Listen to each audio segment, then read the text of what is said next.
Good evening, my name is Amrita Koshal and this is your evening newscast.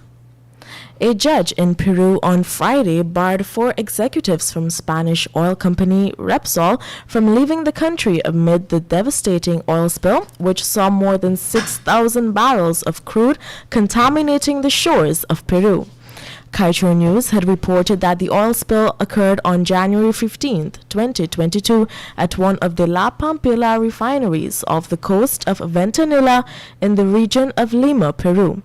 It was reported that the oil spill was caused by shock waves from an undersea volcanic eruption near Tonga in the South Pacific Ocean.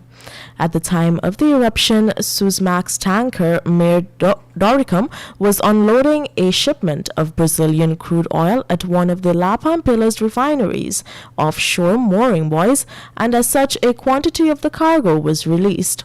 According to Peruvian media reports, Repsol officials have denied the liability for the spill and also called it an accident. Repsol reported that the oil spill was only equivalent to 0.16 barrels of oil, but when an investigation was done by Peru's Agency for Environmental Assessment and Enforcement, it revealed that the spill was equivalent to 6,000 barrels. Moving on, the tax reduction measures announced in this year's budget will not benefit the ordinary citizens of this country, and the government instead should focus on ensuring that Guyanese benefit directly from the proceeds of the oil resources. This is according to Professor of Economics Taron Kemraj. He was among panelists of the Moray House Trust discussion on Guyana's Natural Resource Fund Act, a virtual consultation held on Saturday. He reasoned that the Vice President, Bara Jagdeo, recently said that he came up with an estimate that local content law alone will provide the business community with over $600 million a year.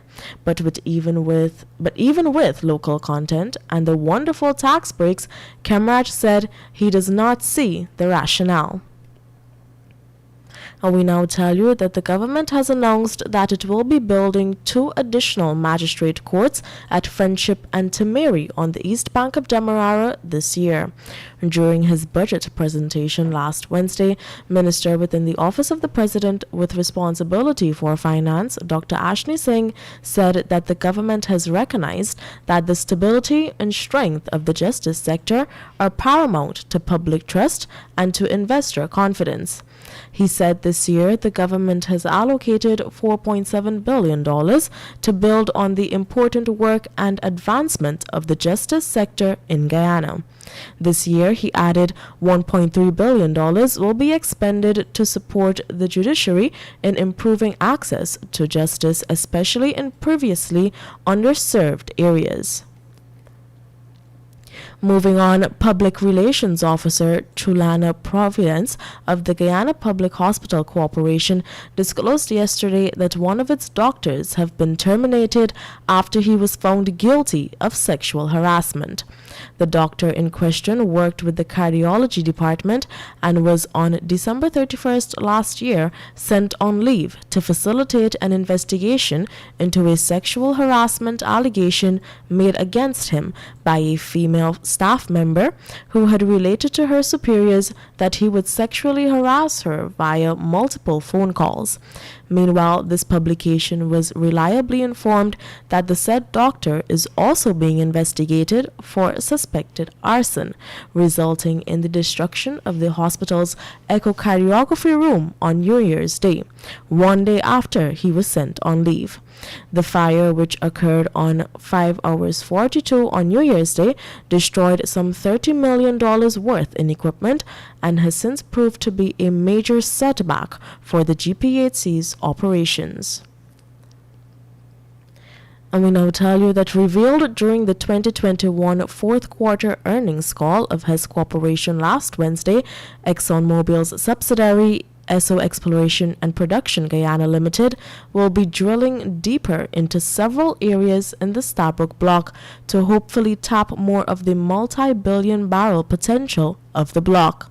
Hess was asked to provide shareholders with a few details on the oil-to-gas ratio as well as the oil quality of its fangtooth discovery made earlier last month. Hill also reminded shareholders that Exxon and its partners had other penetrations prior to Fangtooth into those deeper zones that confirmed their perspectives about the multi-billion barrel potential of the much deeper plays. Asked to speak about the well targets for 2022, Hess Corporation's Chief Executive Officer Gregory Hill was keen to outline that the objectives of this year's program is to get more penetrations in the deeper parts of the block. The Stabroek block is 6.6 million acres. ExxonMobil affiliate EEPGL is the operator and holds 45% interest. Hess Guyana Exploration Limited holds 30% interest, and CNOOC Petroleum Guyana Limited holds 25% interest. Time check for you, 19 hours 8. We will return with more news for you shortly after the break.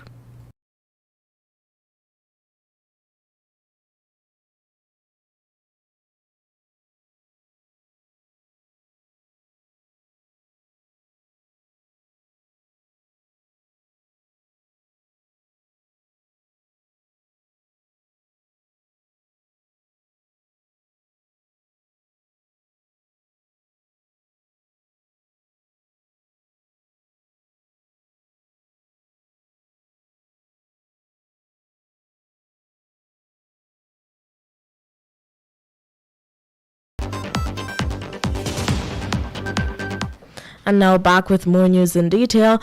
According to information provided on MPTAB's website, following competitive bidding, the contract to reconstruct the Ogle Fire Station, a project which was estimated to cost some $85 million, Singh & Sons Construction was awarded the contract on December 31st, 2021, to the tune of $76 million. According to reports, this project forms part of the $1.9 billion that was allocated to the Guyana Fire Service in the 2021 budget. See more details in tomorrow's Kaieteur News. Moving on, Speaker of the House Manzoor Nadir announced yesterday at the Arthur Chung Conference Center that a motion filed by APNU AFC Member of Parliament Joseph Harman seeking to have 22 members of the government side of the National Assembly sent to the Committee of Privileges has been dismissed. According to Nadir, having perused the motion that was presented, he could only arrive at one conclusion, that the motion will not proceed because a prima facie case had not been established. He expounded further, saying, "You can't bring a legal action for your illegal action in the first place." The motion cited that during the sitting of the National Assembly on Wednesday, 29th of December 2021, members of the opposition and government ended up in a physical, loud, and aggressive face-off in the walls of the National Assembly. And finally, we tell you that the legality of the use of the Natural Resource Fund continues to be a source of contention, as highlighted in this year's focus on the annual budget estimates by the chartered accounting firm Ram and McRae. Their observations noted that there may be conflict with the existing Natural Resource Fund Act and the way in which the money is already being used, and that under Article 13 of the Act itself, it is clearly stated that, quote-unquote, that withdrawal from the fund can only be used for national development priorities and essential projects related to natural disaster. Opposition Member of Parliament Amanza Walton Desir, in her presentation to the first day of the budget debates yesterday, had also pointed out that the $126 billion being used from the Natural Resource Fund was strictly for budget support.